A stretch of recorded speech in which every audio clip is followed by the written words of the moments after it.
अस्सलाम वालेकुम दोस्तों। आज की इस वीडियो में आप जान पाओगे कि फेसबुक लाइट और फेसबुक ऑफिशियल में क्या फ़र्क है। तो दोस्तों, फेसबुक ऑफिशियल जो कि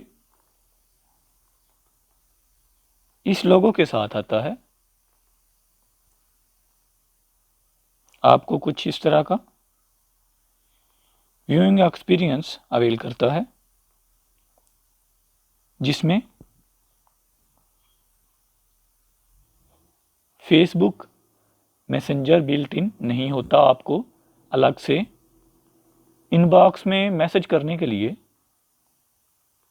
मैसेंजर को इंस्टॉल करना पड़ता है।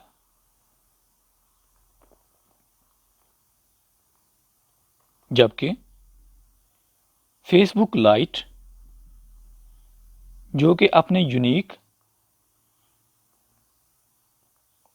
स्ट्रेच व्यूइंग एक्सपीरियंस के साथ आता है, जिसमें बिल्ट इन मैसेंजर भी हमें प्रोवाइड किया जाता है।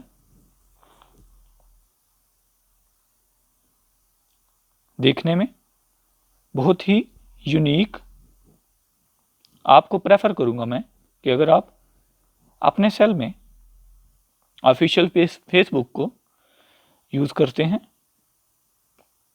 तो एक दफ़ा फेसबुक लाइट को इंस्टॉल करके देखिए। उम्मीद है आप फेसबुक ऑफिशियल को भूल जाएंगे। तो दोस्तों, ये था फ़र्क फेसबुक ऑफिशियल में और फेसबुक लाइट में। मिलते हैं इंशाल्लाह नेक्स्ट वीडियो में। तब तक के लिए अल्लाह हाफिज़।